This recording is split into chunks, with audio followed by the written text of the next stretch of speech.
In a land of golden sunsets and fragrant spice gardens, during the time of Maharajas, lived a young princess named Anaya. Her home was a grand palace, and her playground was a garden so vast it touched the soft, rolling hills. Rivers, clear as glass, whispered secrets as they flowed past flowering trees, where birds would chirp their morning songs. Anaya loved her home, but sometimes the palace walls felt too high. Her days were filled with lessons, history, music, and royal duties. One afternoon, while struggling with a complicated embroidery stitch, she felt a knot of frustration tighten in her chest. "Ugh, this is impossible," she cried, tossing the delicate fabric aside. The threads lay in a tangled mess, just like her thoughts. Feeling restless, Anaya ran from the palace into the garden. She wanted to be anywhere but there. The sun was warm, but her heart felt stormy. She wandered until she reached the shade of a giant banyan tree. There stood Ravi, the wise old elephant, gently swaying his trunk. Whoosh went his large ears, fanning the warm air. Ravi noticed the princess's furrowed brow. He let out a soft, low trumpet, a sound like a gentle hum. "Little princess," he rumbled kindly, "why does your heart race so fast?" Anaya sighed. "Everything is so hard, Ravi. My lessons, my chores. I just want it all to be easy." Ravi nodded slowly, his ancient eyes full of understanding. "Patience, little one. The strongest trees grow slowly. They do not rush the sun or the rain. They simply stand, feel the earth, and grow." He picked up a fallen mango with his trunk and offered it to her.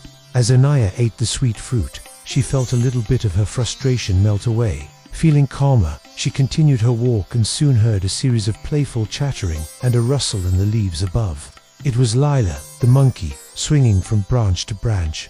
Lila, seeing the princess, decided to play a trick.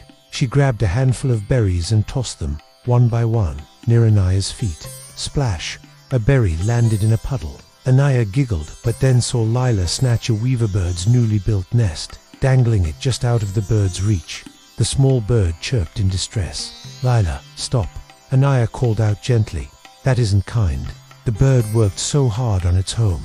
Lila paused, her mischievous eyes looking from the nest to the worried bird. Seeing the sadness she had caused, she carefully placed the nest back on the branch. She chattered a soft apology, and the bird chirped its thanks. Anaya smiled, realizing that even a playful heart needed to be a kind one. Her path then led her to the royal sage, who was sitting cross-legged by the riverbank, his eyes closed in meditation. "Wise Sage," Anaya whispered, "my mind feels like a tangled knot. How do you find such quiet?" The sage opened his eyes, which twinkled like stars. "Peace is not something you find, Princess Anaya. It is something you create. Sit with me." He taught her to breathe in slowly, like smelling a lotus flower, and breathe out slowly, like a gentle breeze. "Listen to the sounds around you," he said. "The rustle of the leaves, the chirp of the crickets, the flow of the river. Let your thoughts come and go, like clouds passing in the sky." Anaya closed her eyes and listened. At first, her mind was noisy, but slowly, she began to hear the garden's symphony. She felt her own heartbeats slow down, matching the gentle rhythm of the world around her. Finally, she walked to the river's edge and looked at her reflection. The river spirit, a shimmering light upon the water, seemed to whisper, "When your mind is troubled, I am murky. When your mind is calm, I am clear. I show you what is inside your heart." Looking into the clear water, Anaya saw not an angry, frustrated princess, but a calm, thoughtful girl. She thought of Ravi's patience, of Lila learning kindness, and of the sage's peaceful breathing. She finally understood. Peace wasn't about having an easy life. It was about having a calm mind and a compassionate heart. She whispered to the river, "Peace comes from understanding your mind and showing compassion to all beings."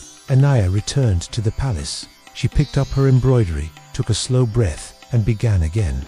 The stitch was still difficult, but her mind was clear.